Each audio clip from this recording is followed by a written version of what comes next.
introduce today's speaker. Efren Diaz, whose pronouns are he, they, was born and raised here in the Central Valley, also known as occupied Yokut land. He grew up in Delhi, went to Merced College for 2 years, transferred to UC Davis, where he spent 3 years, and is now a graduate student at CSU Fullerton, working on his master's in education with an emphasis in higher education. He is currently working for an access and support program called Gear Up at CSUF, virtually, of course. He is also involved in local organizations here in the Central Valley, such as Blooms of Liberation, which is an abolitionist organization, as well as Central Valley Black, Indigenous, and People of Color Coalition. As a Chicano, Efren does his best to give back to his community by doing workshops at his local high school on access to higher education, as well as supporting local organizations such as Turlock BLM Chapter, Merced Black Alliance, and Merced POC. Now I will pass it over to our speaker, Efren. Hello everyone, super happy to be here. Just gonna share my screen. So I have a little presentation here for you all while I speak, and then let me just put this on the side. Okay, cool. Let me present. Alrighty. Well, actually, since since I'm gonna go off a little speech, then I got put. Alrighty. Well, let me see. Put this on. Okay. All right. Hello everyone. Thank you, Step, for introducing me. Once again, my name is Efren Diaz, pronouns he, they. I first want to start off by acknowledging the indigenous land that we are currently standing on, which is called Yokut's land. I invite you all to think about how we can go above and beyond and not just acknowledging the indigenous land, but to think what else we can do to give back indigenous land to indigenous people. Alrighty. So I'll share a little bit about myself before we get started. Um, let's see. All right, I'm currently a graduate student at CSU Fullerton. I'm in my first year, my master's in education with an emphasis in higher education. I got my bachelor's at UC Davis and Chicano Studies, and I'm also a first-gen student. I currently work at an access and support program for high school students at CSU Fullerton called Gear Up. On the side, I am also involved in multiple avenues of activism here in the Central Valley. I'm involved in Blooms Liberation, which is an abolitionist organization, and as well as the Central Valley Black, Indigenous, People of Color Coalition, CV BIPOC for short, which serves as a space for people in the Central Valley who are social justice orientated, and as well as a form of communication to let each other know about events and to pass along any useful information. I'll drop the link to be added to our Facebook group if you'd like to be added later on today. We have multiple organizations that are involved in this coalition, such as the Turlock Black Lives Matter chapter, Manteca Black Lives Matter chapter, the Party for Socialism and Liberation, and so many counties like Kern County and Bakersfield.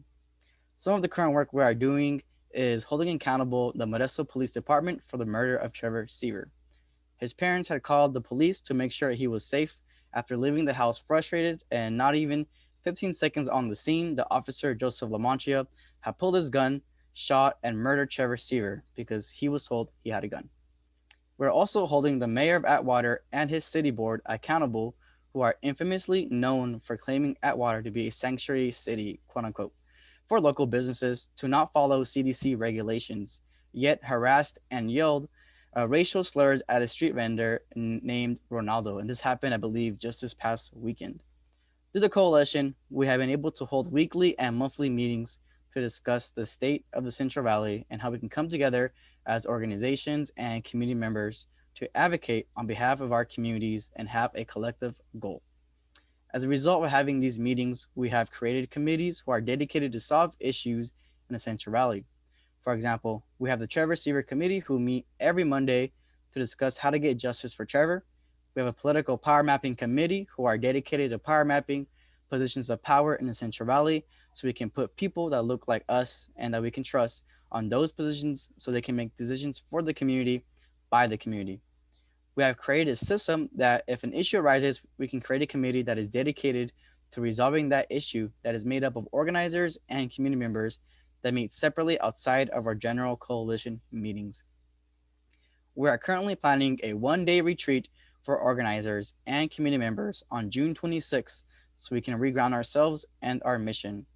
At this retreat, we want to discuss the past activism that has been done in the Central Valley, what work is currently being done, and what work do we want to get done in the future. We also want to create a 5-year to 10-year plan for the Central Valley so we can have something to guide us in the coming years. The work that we're doing here in the Central Valley is vital and is definitely needed here. The Central Valley is a large area of California that usually goes ignored when it comes to issues of education, poverty, pollution, and homelessness. We are largely made up of working class people who are black, indigenous, and people of color. The Central Valley is known for its hardworking immigrants who work the fields that provide the seventh largest producer of agriculture in the US, yet we have undocumented workers who cannot even afford the very same food that they produce because of economic barriers and food deserts across the Central Valley. The Central Valley has seen a rise in white nationalist organizations such as the Proud Boys, marches for Trump's re-election, and even straight pride marches. It is so sad that in an area as diverse as the Central Valley, do we hear the chants and go back to Mexico, build that wall, and he should have just complied. An area where it is mostly made up of working class people trying to make ends meet, yet in positions of power, we have bigotry and hatred making decisions that affect us for generations to come. But it is in the face of this hatred that Black, Indigenous, people of color show agency, adaptability, and authenticity to organize, succeed, and persevere. So that's some of the work that I've done as part of the coalition, but I will not go into more detail about why I do the work that I do and what has led me here. Next slide. So I was born here in the Central Valley, which stands on occupied Yokuts land. I grew up here my whole life in Merced County, and to be more specific, Delhi, which is like 20 or 30 minutes away from UC Merced. Both of my parents are immigrants from Mexico who came at the age of 18 to the US for quote unquote a better life. And I say quote unquote because coming to the US and living here for the past 30 years, my parents have faced several obstacles physically, economically, and emotionally. But despite the circumstances and overwhelming obstacles in their place, my parents persevered and have pushed forward to reach their own goals and dreams. Just as my parents have persevered and pushed forward through their obstacles, I am now standing in a virtual room with students who identify as first gen, low income, and students of color who have faced their own individual obstacles to be here with us today. I commend and congratulate you all for facing your own challenges, where they were internal battles or external challenges you had to overcome. You have shown the qualities of a leader. You have exemplified what it means to embody agency, adaptability, and authenticity of your decisions, choices, and ultimately your life. I want to start off by mentioning my parents because it is them who keep me going on a daily basis and the reason I do the work I do. As I mentioned before, I grew up here in the Central Valley. I attended the public education system here my whole life, and I have had an extremely awful experience with it. Both my parents work at Foster Farms, which is a poultry factory in Livingston. When I was a kid, my parents had a tight schedule to pick me and my siblings up from school and off from school. My mom works during the day so she could drop us off in the morning, and my dad works at night so he can pick us up after school and sleep after we got home. Both of my parents know no English, and as a result, Spanish was the first language I learned. It wasn't hard to learn English, but in the school, a majority of Spanish speakers were placed in English language development classes, also known as ELD. They would take us away from our regular class and place us in a small room to play Candyland and give us soda and chips afterwards. I imagine giving a third grader these types of snacks. Of course, I'm gonna come back for more sugar, obviously. But essentially, they were taking the Spanish speakers out of our regular class and having us play these games to improve our English, so they thought. When in reality, what they should have done is simply left us in the classroom so we could actually learn what we were supposed to learn and maybe provide us with some bilingual resources to help us understand the homework better. I was not a stellar student in elementary school. Give me once. Oh, my apologies. I remember specifically that my grades in English and especially math were pretty bad, and my teachers recommended me to stay after school. But because of my parents' tight schedule, I couldn't stay after school. So instead of staying for tutoring, I just walked to where my parents would wait for me. As a result, the teachers assumed that neither I or my parents cared about my school or grades. But that was not the case. It was just that my parents couldn't pick me up after school because of work. But instead of asking my parents, the teachers assumed the worst. I mentioned these experiences in elementary school because this had a huge impact on my life later on. Now, after several years, do I realize that my teachers in elementary school not only saw myself, but other Latinx and students of color through a deficit lens. This is something that I'm sure that you already know through your own lived experiences, but I just learned this terminology in graduate school. Essentially, this deficit perception of Latinx students and students of color comes from a researcher called Tara J. Yoso in one of her books called Critical Race Counter Stories. Let me go to the next slide. All right, so I can share with you all towards the end. So Yoso essentially explains that deficit model blame Chicano students and communities for lacking certain attributes and therefore causing low academic outcomes. Essentially, educators, instead of perceiving Latinx students of color as having something to add to the classroom or school, educators perceive them as a school having to catch up these students because of their backgrounds and cultures, causing a lack of educational values and occupational attainment. This then creates an environment where there is a hierarchy that the teacher knows what's best for the classroom and will dump all knowledge to the students. There's a little model right there. When we know that this is not the case. We know that several students of color have just as equal knowledge than the teacher because of their lived experiences and coming from different cultures and backgrounds. But here in the US, we have an education system that centers hierarchy and discipline. What needs to happen is that the classrooms need to create an equal playing field for both teachers and students to equally teach and learn from each other. So now that I talked a little bit about my elementary school experience and some theory, I will talk briefly about my high school experiences. So after not being a stellar student from K through 8th, I now entered high school with a solidified mentality that I was not good at school. The friend groups that I was around during high school did not help either. We messed around in classrooms, didn't take our homework seriously because we didn't see a reason why. The teachers, who were mostly white, did not accurately reflect the population of the school and did not respect us, so we didn't either, and we didn't pay attention to them. I continued this behavior until the summer going into my senior year. I started to work in the fields with my aunt and my cousins. We would wake up at 3 or 4 in the morning to drive to our location at 5 and start picking until 3 p.m. and get home at 4 p.m. and repeat for a couple of weeks. We picked at a broccoli factory, we picked peaches, tomatoes, bell peppers, and chili peppers. It was here that I learned about my own privilege. One day, as I was picking and the sun was super hot and my feet were hurting from the dry dirt, I looked up and saw all these workers working their butts off to provide food on a table, clothes on their children's backs, and to keep water and the lights running at home. And what was I doing out here? I was working for a pair of extra jeans to buy. It was here that I learned about the privilege I had being a documented citizen and being in school, yet I was messing around my whole life. Then I thought about my parents, who were just like these immigrants, and how I was throwing away everything they were working for. So I made a promise to myself that I would change my trajectory in life and take every opportunity I could to be successful, not just for my parents, for myself, and my community. I entered my senior year with a different mindset that I was actually going to try at school. At this point, my GPA could not have been saved, so I made the decision to attend community college. I attended Merced College for 2 years, and it was definitely a challenging experience. My schedule was to attend class from 10 a.m. to 3 p.m., then work 4 p.m. to midnight, and then pull an all nighter to finish any assignments or homework I had due the next day. I had this schedule for the next 2 years of my life, and I was really burnt out by towards the end.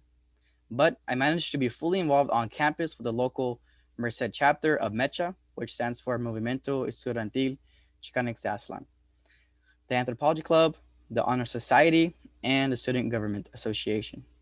After 2 years of being a full-time student, full-time worker at Taco Bell and Burger King, I managed to transfer to UC Davis. At UC Davis, I experienced a culture shock, and as well as a huge case of imposter syndrome. I was coming from the Central Valley that was largely made up of people of color, and now I was in an area where there was a larger population of white students. In the classes that I attended, there were a lot more white students who were older than me and had internships under their belts versus the only experience that I had, which was working for Burger King and Taco Bell.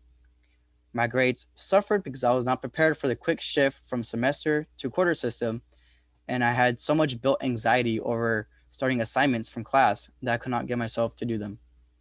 I felt that I did not deserve to be there and that I have gotten in by luck. I was experiencing imposter syndrome. It wasn't until I reached the UC Davis chapter of Mecha that I felt that I belonged on campus. This organization later became my support group for the next 3 years at UC Davis. The organization was largely made up of queer, trans, Latinx women of color who saw me, a straight man, that was willing to learn and unlearn new behaviors. Mecha held weekly pláticas on race, sex, and gender that unpacked machismo, homophobia, xenophobia, and Mexican hegemony. It was here that I learned about the importance of advocating for the rights of LGBTQIA and as well as Central American rights. We also had a youth outreach and youth conferences where we brought students from the area to UC Davis for a weekend to share resources on access and success to higher education. Shortly then, I became immersed in social justice and even changed my major from political science to Chicano studies. I also started to assist in these workshops and help the youth outreach committee and develop our own youth conference. It wasn't until the next year that I applied to be the Latinx Academic Retention Coordinator for UC Davis's Retention and Recruitment Program. I was hired on with a team of 5 other Latinx students who were also in charge of other areas of holistic retention and recruitment. With this position, I put on events, programs, and retreats that were dedicated to providing a sense of belonging to students who identified as first generation and Latinx at a university that was not made for us. I ended up finishing my last year at UC Davis in this role, being a leader for the Latinx community, but I could not have done this by myself. I am forever grateful for all the emotional and physical labor that the queer Latinx women of color poured onto me to make me the person I am today. After graduating from UC Davis, I took a gap year and ended up looking for jobs that I could get with my bachelor's degree, but I did not have any luck. I kept getting rejected because of being a newly graduate and having no work experience after college. But don't let this scare you when you graduate. This was happening to me because during my last year at UC Davis, I did not even think about what I was going to do post graduation. So just take some time to think about it and you should be good. I ended up working for Walmart for their online department and at my local high school being a tutor and working on my graduate school applications after work. After having an interview at CSU Fullerton, I was admitted into their MSHE program. Before I started graduate school, I was working at Walmart during this time, and we had entered the start of the COVID-19 pandemic and as well as the George Floyd rebellions. I and some friends decided to go to the nearest protest together, which was Modesto, and when we arrived, there were thousands of people, mostly youth, high school students, and some adults. It was beautiful to see this amount of people in my own community come out and support and show support for the Black Lives Matter movement and for demanding justice for George Floyd. We shut down the main street. Oh, yeah, we shut down the main street and walked down the street and shouted protest chants like "Abolish the police" and "Black Lives Matter." We marched for a couple of miles and we ended up in the plaza for a break. After 15 minutes, we decided to go back to marching, but since I had just gotten off from work and was tired, I wanted to go home. But as soon as I turned down around the corner, there were people running in my direction. The riot police had come out from the alley and had started to shoot rubber bullets in the crowd and saying that it was now illegal to be here. There were people running away in multiple directions. Me and my friends decided that we should all leave and tell others that it was no longer safe to be here. I got in my car and made sure that my group was okay and I drove home. I got home and checked with my friends and thank God no one was arrested. But later did we come to find out that some youth had gotten beaten up by the police and arrested. We decided to meet up virtually to debrief about the events that happened. We ended up discussing how there were no peacekeepers at the protest, people to make sure no one got hurt, there was no form of communication, and ultimately there was no goal for the protest but to let out anger and frustration, which is not always bad, but because our feelings were valid. But I believe that protests should always be goal orientated to make sure that something gets done afterwards. We met up several times virtually to discuss what we could do, and we decided to create an organization where we could organize, have educational workshops, and also hold space for BIPOC youth. Out of this came out Bloom's Liberation. We then held a protest in Turlock during Halloween, and we called it "Voting Will Not Save Us" to bring awareness to the fact that we must be politically engaged after Biden is elected, because although he is better than Trump, he still upholds the very same system that oppresses people of color in the U.S. and abroad. Here, we met with the Turlock Black Lives Matter chapter, the Manteca Black Lives Matter chapter, and also Merced Black Alliance and Merced People of Color, which is a supplemental group to the Merced Black Alliance. We gathered the organizers and had them speak at our event. We then talked about the urgency of having communication with our organizations and with events happening in the Central Valley. We created a group chat on the app called Signal. This group chat later became known as the Central Valley Black Indigenous People of Color Coalition. We then created a Facebook group and Instagram so we could share information via these social media platforms. And yep, that's pretty much essentially how we created the coalition and Bloom's Liberation. We are still actively working to get work done. So if any of you people are interested in becoming involved here in Central Valley, definitely consider joining our coalition via Facebook, and you can even join our group chat. I know for a fact that when I moved to CSU Fullerton in the summer, that the coalition will still be up and breeding because we have made it non-hierarchical and have created a system in place to keep meetings going. My hopes in the future are that we eventually get a physical space that we can occupy for our meetings and serve as a center for BIPOC youth. My own hopes and dreams for the future is that after I graduate, I want to work in higher education and student affairs. Oh, there we go. In student affairs, to continue to support students just like you all, and let them know that we do in fact belong in education. I eventually want to get my PhD in education and come back to the Central Valley to create my own non-traditional center slash academy that holistically supports students, not just academically, but culturally, spiritually, emotionally, physically, and mentally. Because how can we tell students to focus on their academics if we do not focus on everything else that is more important to them than school? Yeah, so thank you so much for letting me come talk to you all here at STEP. I definitely believe that you all got this in your journey. And here's a little quote that I want to leave with you all. It is our duty. Oh, it's by Asada Shakur. It'll load. It is our duty to fight for our freedom. It is our duty to win. We must love each other and support each other. We have nothing to lose but our chains. And if any of you want to contact me, there is my email, which I will drop in the chat box. But yeah. Well, thank you for sharing all of that, Efren. It's amazing to hear. We still have some time for the presentation, so I'm wondering if anyone has any questions. Let's open up the Q&A portion of our presentation. So, yeah, drop it in the chat and let us know. I have a question for you, Efren.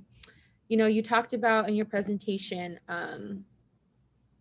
You talked about a little bit about having that imposter syndrome and kind of feeling like that you were in spaces sometimes you felt like you didn't belong in. So how did you stay true to yourself in those moments, and how did you overcome that imposter syndrome? Yeah, definitely. Thank you for asking. I think for me, it was definitely seeking out like support systems, like seeking out communities that had like people that looked just like me and also had the same type of values and morals that I had. So what helped me a lot during undergrad was being involved in MECHA, essentially Movimiento Estudiantil Chicano Exaslan. And a lot of people in that group, they were going through the same type of issues that I was going to. Like, for example, like we had finals and we would get together and get coffee, and then it'll be midnight and they'd be like, oh, we got this essay due tomorrow and we both haven't started. So it kind of felt good to kind of get that same feeling like, okay, like we're both going to start this essay pretty late, but we're still going to get it done and we're still going to produce a good amount of work. But it was, it felt definitely a lot better to be in that situation with somebody who looks kind of like you in community. Yes, definitely. Lupita, did you have a question? Oh, we have a question from Jenny. Oh, and Yulisa. So we'll start with Jenny. How did you start looking for graduate programs in higher education and student affairs? Also, are there higher ed programs that don't focus on K through 12 systems? Some programs I have looked at are very focused on K through 12, which is not what I am interested in. I want to work with college student populations. Okay, cool. So there's a couple questions in that paragraph. Alrighty, so on to the first one. So essentially, for looking for graduate school programs, what I did was I kind of narrowed down what exactly I wanted to do.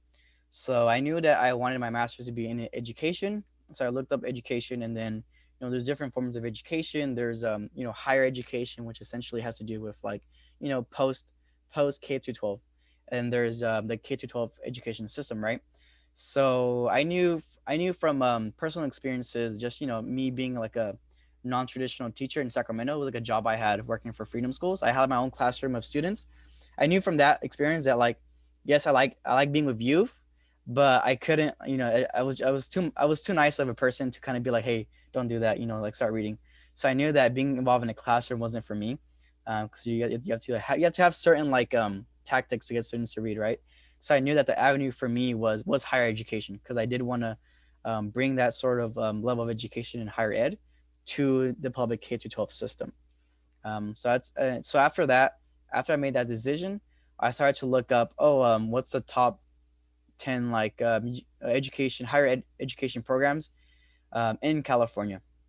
So if you're also open to going out of state, then consider what are the top 10 higher ed programs in the U.S. Because then that'll kind of sift through California and any other states. But I wanted to stay in California. I love California. I do not want to leave. But I looked up the top 10, and then I got to see like UCLA. I got to see like USC, and after that, I kind of sifted. Okay, well, what are my own top 5 programs, and like realistically, what are the requirements? Because I know some programs do need like a GPA of a 3.0 or higher. I knew my GPA for UC Davis was like a 2.8, so I wasn't exactly there. So I know I applied to CSU Long Beach. I applied to University of San Diego, and ultimately CSU Fullerton. So only 3 schools. And CSU Long Beach, I believe they had a cutoff at I believe at 3.0. So those kind of help you narrow down your um your decisions to go to graduate school. So hopefully with that process, it definitely helps you. And after that, you kind of like want to budget too, because as you're applying for graduate school, the applications do cost a good amount of money. I believe like $80 each. And then CSU Long Beach, they had like this thing where like they wanted everything physically mailed in a packet. And then like I was doing mine like the weekend of, so I had to pay like $60 to like get that mailed the day after. So it was being ended up being a lot of money. So definitely budget that. And then also, are there any higher education programs? Oh yeah, definitely. There's a lot of higher education programs that focus on that don't focus on the K to 12 system. You can look up specifically higher education programs like CSU Long Beach. I know they do specifically student development in higher education. So you want to look specifically for education programs in higher ed, and that should help you narrow down your focus. Some programs have. Okay, cool. Yeah, definitely. Yeah, those programs do help you focus on the college student population. Thank you for answering that. And the next question is from Lisa. She said, you kind of answered this in a little bit, but do you ever plan to teach, for instance, in high schools? And is your goal just to start your own school? Yeah, so I explained earlier how like like me being in a classroom, like I don't like being mean to students, because I did have that those moments when there were students fighting. I'm like, hey, stop that. But I don't like being mean. So definitely, I can't teach in a classroom, but I do want to create my own type of like non-traditional academy in the Central Valley that kind of teaches more of a holistic type of education, and that will kind of essentially have me teaching, well, not teaching, but me kind of showing like teachers what type of like anti-racist type of curriculum to also have within their own curriculum, and then to also have like these types of trainings for teachers about like checking in your own internal biases, because oftentimes our own teachers in the education system have a very disciplined model of the way they see education, and also have very much like don't really, like for example, like ethnic studies is not something that we have within our education system. So definitely implementing ethnic studies within my own school. Thank you. I did have a question of my own. Since I mentioned that I kind of do want to get my master's in education or higher education. So besides working for the STEP program, I was also a scholar myself for 2 years. So I do classify as low income, and I'm pretty terrified about not only the application process and like paying for that, but if you could tell us a little bit more about like how you just finance the education, like itself. I do identify, like when you mentioned like your parents' background and how they worked in poultry and the fields, and my Mhm. parents did both too actually. So I'm kind of worried. So you could talk a little bit more about that. Yeah, definitely. Yeah, actually, financial status was something that after I graduated, I became really concerned with, just because the whole idea of me going to higher education was that I was gonna get this degree that was gonna help me move up, the social mobility ladder to help me get like a job that would give me high income. But then when I was struggling to actually get a job that was worth essentially my degree, I ended up working for the same type of minimum wage jobs that I had in like prior to like going to college, so I settled with the fact that like, okay, well, I'll just work these jobs until I get into graduate school. But I did a lot of research on my own about like financial status and how we can essentially budget, and I read a bunch of books about like finance. So those kind of helped me a lot, and essentially what those books taught me was to essentially just have a budget, right? I know usually that I know specifically within like communities of color, like we are told to like not spend, save every penny that we have. When in reality, it's not really true. Like, well, like you can spend as much as you want, but essentially only if you budget for that type of money.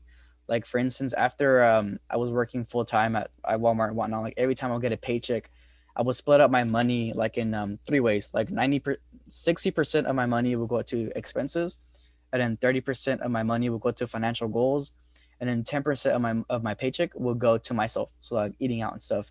So I ended up budgeting my money in those different types of way, and I ended up looking up like online banks that I will put my money in that will give me interest as well too. So that really helped me when it came time to graduate school, because I had these types of banks that I already allocated beforehand. um, but I was also working full time too at Walmart, so that was very beneficial as well already. So definitely consider saving money as soon as you can. As soon as you can, definitely. I definitely wish I had those types of resources in college. Because man, in college I was just eating out with my friends like every day. You talked like on the same subject. You talked a little bit at the beginning how like our students right now, they have the time to prepare. So I guess what kind of advice would you give in to these students to prepare for that life after college? Because I went through the same thing as well. Like after I graduated, I didn't prepare. I was unemployed for like 9 months and just like trying to figure life out, and it was pretty difficult. Mm, So what insights do you have for that, for those students who are like maybe in their third, fourth years getting ready to cross that stage? yeah, definitely. I would definitely say like towards your last year, or not even your last year, but maybe your second to last year, to start already planning out or mapping out what exactly you want to do after graduate school. Like, do you want to like go into graduate school? Well, if you do, then start looking for graduate school programs as early as your second year, so you can start applying for them. I believe your fourth year. I think that's when you apply for graduate school programs. And if you want to take a gap year, so you can take a break and then apply for graduate school programs, we'll start already job hunting towards your end of the school year in your last year. Because essentially, I remember I had a conversation with a friend who went to UCLA, and what he did, for example, was that towards his end of his last year, like I believe it was winter quarter, he was already sending his resume to jobs like around LA area, even to like New York. And essentially, what he would tell them was like, hey, like, I'm a UCLA student who'll be graduating in the summer or spring. Let me know if like positions available for me still. And and then after that, like they reply to him, they're like, yeah, like we definitely want to hire you on board. Just let us know as soon as possible when you graduate. So he was already like getting a job secured right after graduation, and not even after like public before graduating. So definitely, that's something that I wish I would have done probably my last year at UC Davis. Definitely already been sending out those resumes. Definitely work on your resume too. I believe UC Merced has a career center. Am I correct?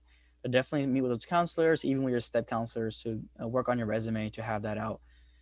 So once you graduate, you already have something polished. Because I remember my graduation day. I was literally the morning of. I was literally going to my career counselor and being like, "Hey, like, can you take a look at my resume? I'm graduating today." They're like, "Oh, congrats!" I was like, "Yes, look at it, please." That's a great tip. Yeah, because I also started in the winter session, kind of applying to jobs. But this is with graduate school. I had learned by graduate school to start really early, so I started in winter. Yendi said thank you for that advice. Didn't Yes, know of that was course. possible, so that's really cool. And Yulisa has a question. What are some struggles you face as a first year graduate student? Ooh, that's good. Were you scared, and how did you face your fears if you were? What exactly is graduate school? Will you be writing a large paper, or are the requirements different? Oh man, that's a very loaded question. But yeah, definitely. I mean, honestly, some struggles in graduate school that I face now, they're kind of the same struggles that I faced in undergrad. You know, definitely the imposter syndrome that like, oh man, like do I even belong to be here? Am I even smart enough? You know, and you know, like for example, like for graduate school, we have like these assignments that we have, and like I built so much like anxiety over the time to like actually get down to do them, kind of similar to what I've done in undergrad. You know, like I'll be so anxious, like, oh, I got so many assignments, like I can't do this, you know. But once I sit down and actually start the assignment, you know, it goes by really quickly. But imposter syndrome is definitely something that I still face even in graduate school, you know. And I feel even like the COVID-19 pandemic has definitely exacerbated a lot of those conditions and feelings that I have now. Cause like now, like, you know, I used to be like a person that thrives off people's energy. So definitely being in community, being in person with somebody, studying with someone at a coffee shop or even on campus helps me get through like those types of anxious steps. But now, you know, like we're kind of forced to be virtually. So I'm in my room like literally 24/7 if I'm not like working out or something in the garage. But you know, even with COVID, you know, like for master's program, like my program right now is a cohort model. So we have 40 people, and essentially a cohort model is kind of like you go through it together, right? And then within my own cohort program, like we kind of do study groups together, and you have to do study groups. Like I highly recommend doing study groups in graduate school. And honestly, like our professors have even said that like they require so much reading in graduate school so that you're forced to kind of come together as students and also kind of break out readings like that. Because essentially you would read one chapter, your other student will read one chapter, and then you'll summarize it, and then you all share like a Google Drive, and then you all kind of like, you know, read your notes from there. Um, so and also like meeting up and talking with my study group of stuff like not regarding education, right? Like we just talk about our day and kind of create community in that sort of in a virtual reality, right? And then what else? Yeah, the papers that we do in graduate school, they're a little bit more longer, but I mean, you know, yes, they're longer and they're very difficult, but there are things that you can do. You know, like I used to psych myself out and be like, oh, I can't do this paper. You know, it's so much theory. But you know, like you chose that program because you know you can succeed in it, and you definitely can succeed in it. So just start it, and because the hardest part is just starting an assignment, honestly. And then after that, you know, then woof, like before you know it, you're done with it. I've done that so many times. I'm like, oh my god, I could have done this within the hour. But a lot of assignments that we have in graduate school, at least that I have, are scaffolding, meaning that like you start one portion of it one week, and then the second week is revision, and then the third week is another portion of it, and then it's revision, and then the other week is like another portion of it, and then etc. Repeat after that. So it's been very like now I can kind of like see the pattern, so I know what to expect. So it doesn't give me as anxious as I was in the first semester. Are you doing a thesis or project or anything like that? Um, I definitely was considered doing a thesis or project because I did want to apply for graduate school, like in terms of a PhD by next year. But just looking as it is right now, I definitely have considered maybe taking a break to work 2 or 3 years, just because you know, once again, you know, like I want to be in a good financial position to kind of like live on my own for a couple of years, you know, because right now, you know, part-time student, being a oh, no part-time worker, being a full-time student, and that, you know, makes you kind of focus only on academics. Definitely not enough to kind of live on my own out there, especially in Orange County, which as Fullerton is. So yeah, I know for a fact that like I definitely want to maybe just focus on academics right now in terms of just what I have right now on the table, and then work for a bit, and then maybe start a research paper to get into graduate school. But those possibilities are definitely there for even undergrad students and graduate school students. If you want to do research, I believe the McNair's program is open for you all undergraduate students. You all can definitely do a project like that. But it's even possible without McNair's and at a graduate school level. I have a question for you, Efren. Actually, if you could tell us a little bit more, I'm kind of interested into seeing how like your day to day is. I feel like graduate school, the coursework and the just structure of it is so different from undergrad. Um, and you do so much like within the community. So I was wondering like how do you balance all that? How do you like, I guess, commit all that time to these different things and are able to do it? Oh, yeah, definitely. um, yeah, so my day to day basis is definitely like I would definitely let you all know that like having a routine in set definitely helps you kind of get things done. For me, for example, there's a gym that I like, maybe it's in Atwater, and they actually have you wear masks and they open up. So I go to that gym. So I wake up like at 5 in the morning, and then go to the gym, and then I come back like around like 8:30 a.m. and then I shower, whatever, eat my breakfast, and then I start work at 9 a.m. and do whatever I have to do for work for gear up. Essentially like sending out emails, doing Slacks, doing whatever I have to do, and after work, I'm also in class tutoring students too. So like I'm in a class with like students and a teacher, so that's pretty cool too. And after that, I usually finish work around 3, and then like from 4 p.m. to 6 p.m. is like the meetings I have for graduate school. Because in graduate school, at least for my program, there's a lot of like group projects that we have. Like we got to do an assessment project. We have to do like some sort of like big old presentation at the end of the semester. So we're like meeting like 2 times a week, like every week, to kind of like talk about those projects. So we get done at those meetings around like 6 or 7, and then after that, I meet with like whatever I have to meet with like community organizing, like around like 7 p.m., 8 p.m., and usually get done around like 9 p.m. So yeah, definitely it's hard sometimes to like find times to like actually study and read, but usually my weekends are for like that's when I actually catch up on school stuff, and also whenever I don't have any meetings, that's when okay, well I'm gonna sit down and read. And sometimes I do kind of like okay, well today instead of like waking up early to go to the gym, then I'm gonna wake up early to get readings done. Definitely, what's helped me a lot was blocking out time specifically on my calendar just to study and just to kind of like work on a specific assignment. Because I always tell myself, oh, okay, well, 2 weeks for an assignment, I'll get to do next week. Well, that's kind of made me procrastinate. So I don't do that anymore. So now it's like, okay, well, let me block out time this week, at least 2 times a week or 3 times a week to kind of work on a one specific assignment.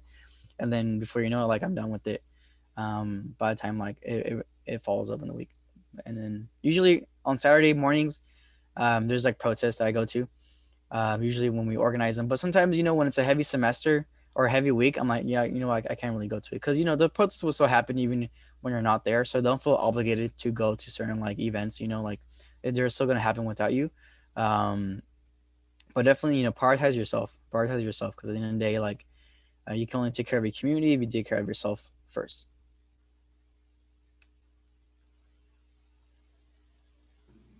Yes. And so I don't know if anyone has any last minute questions. Thank you for sharing those insights. Never underestimate the power of a schedule. I Right? like to Yeah. tell students. But Lupita asked if you could put in the chat, Efren, the links to these community groups Oh so yes, we of can all course. get involved. And we can share it out too to our students. But if there's no more last minute questions, we can wrap up here. We'll hang out here, Lupita, Efren, and I, for a few more minutes. But with that, that concludes our Step Speaker Series Day 3. Thank you so much, Efren. For those of you that are here, please give Efren a round of applause reaction or a shout out in the chat. It was so great hearing from you, especially from someone who I think identifies and has very similar background and values as many of our students. So thank you so much, Efren, for being with us today and just giving us this presentation. Yeah, definitely. Yeah, thank you for allowing me to come over here and talk a little bit about what I do and the work I do. It's always nice to see STEP students. Thank you. Well, with that, everyone, happy Wednesday. Let us know if you have any other questions. We'll hang out for a few more minutes. But with that, have a great week. Bye, everybody. I'll probably compile all that I mentioned into an email, then send it to you all so you'll